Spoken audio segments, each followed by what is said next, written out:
First of all, it's indeed a privilege to be a part of Nestle family. I'd like to say thank you, of course, and acknowledge our CEO and, of course, Chairman of Nestle Philippines, none other than Mr. John Miller. Good morning, sir. And also we have Jojo de la Cruz, our Bear Brand Business Executive Manager. Hi, Jo. And of course, we have our Communication Director, none other than Sandra Puno.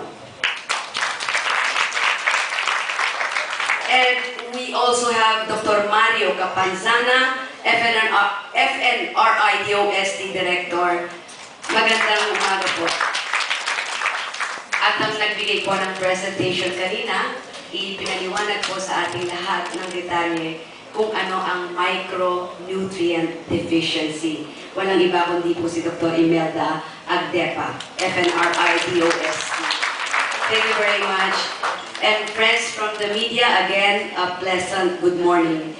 With all honesty, I really don't know how to start. Kasi you're all looking at me being the model of Bear Brand powdered milk. Ang nasa isip nyo, modelo yan, alam, mataas ang talent fee yan. Excuse me. I don't think I can model any brand na masasabi natin hindi pinaniniwalaan. And in fact, ako rin po isang health advocate.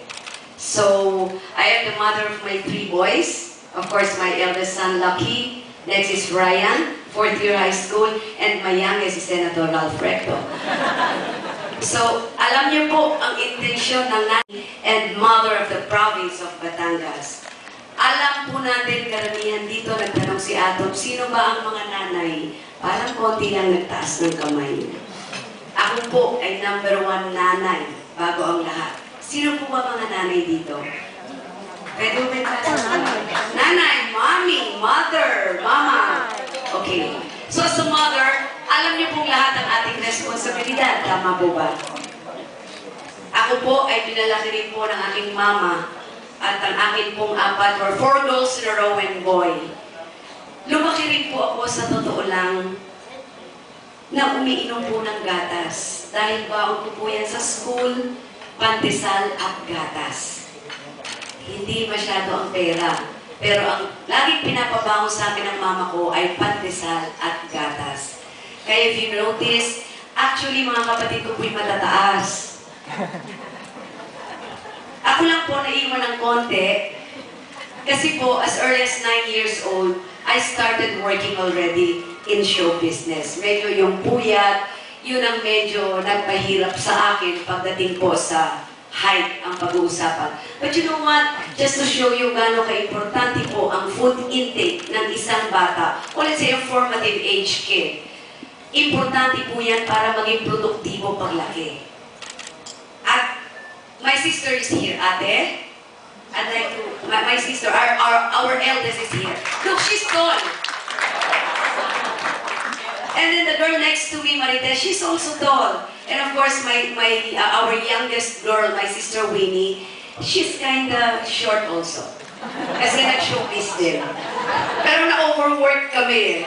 Okay? But you see, sa pag-inom o pagkakaroon ng tamang nutrisyon at malusog na katawan, tingnan niyo ho at 37, I'm still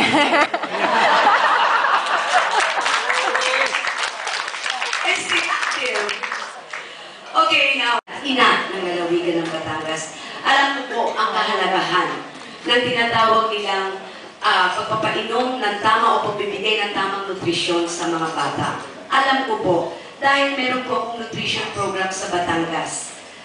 We have what we call nutritional status. First is normal, underweight, severe underweight, and overweight.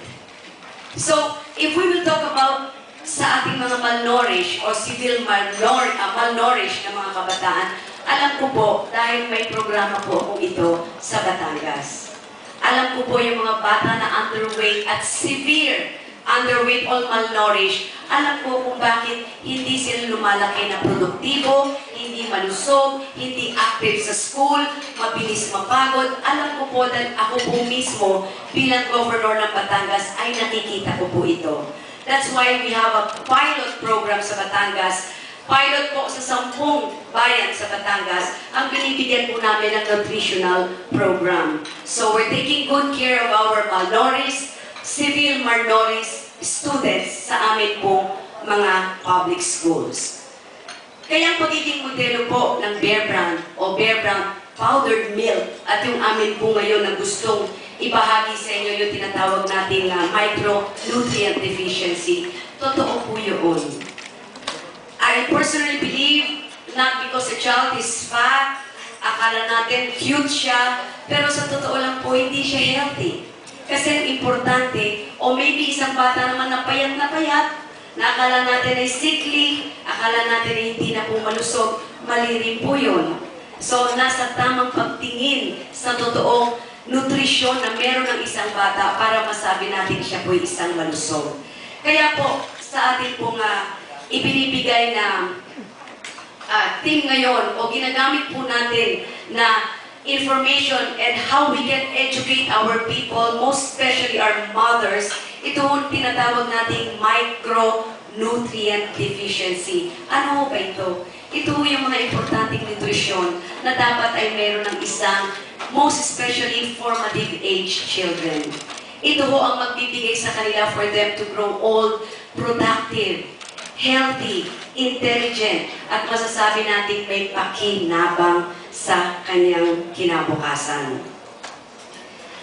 Ako po ngayon ay isa sa health advocate na humihingi ng suporta nyo para matulungan nyo po kaming maibigay ang tamang informasyon tungkol po sa micronutrient deficiency.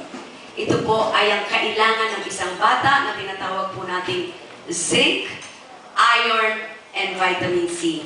Kanina po si Dr. Imelda Agdepa ay ipinaliwanag po sa inyo bakit kailangan natin ng iron. Dahil yan po ay sa mapalusog natin ng ating red blood corpuscles. Bakit kailangan natin ng zinc for immune, palakasin ng immune system ng bata sa mga respiratory ailment o respiratory infections? Bakit kailangan ng vitamin C? Ang vitamin C din po ang nangangasiwa sa mga buto, mata, balat, ipit, ilagid ng isang bata para masabi po natin isang malusog na bata na magkakaroon ng maganda rin pong malusog na kinabukasan. Kaya nang ibinigay po sa akin ng Nestle para po dito sa aming team na magkaroon ng tamang informasyon at mas ma-educate pa at mas maibahagi pa sa mga stakeholders ang impormasyong ito sa katatayuan po ng ating mga kabataan ngayon. Palagay ko po, kaisa niyo po ako dito. I will do my very best, especially in Batangas now, at sana po sa ating po mga kaibigan from the media, you're one of the stakeholders. Tulungan niyo po kami na magbigay po ng tamang informasyon at tamang edukasyon for mothers to learn how important na mabigyan po ng solusyon ang tinatawag nating micronutrient deficiency. At ako po ay ang isang modelo nito bilang isa rin pong ina. And now being the mother of my 3 boys, and now being the mother of Batangas, magiging malaki pong oportunidad para sa akin ang maibahagi ito sa kanila at makita ko na someday ay magkakaroon ng tamang solusyon para magkaroon din po tayo ng tamang malulusog na kabataan sa darating na kinabukasan. If I may share with you, there's this African proverb na nagsasabi po, it takes a whole village to raise a child. So nandito na po ang team ng Nestle, doing our very best to give right information and to educate parents, most especially mothers, paano tayo magkaroon ng malulusog at magagaling na anak. Ito ho yung tinatawag naming micronutrient deficiency. May solusyon, kaya natin ito, at kaya labanan ito. Sana'y makasama ko po kayo rito. And looking forward na someday, magkaroon po tayo ng isang kapaki, pakinabang na bansa. Because having a healthy community is having a healthy nation. At yan po ang gustong ibigay sa inyo ng Bear Brand Powdered Milk. Maraming salamat po. Magandang umaga po sa inyong lahat. At mabuhay ang Nestle, mabuhay ang Bear Brand. Maraming salamat.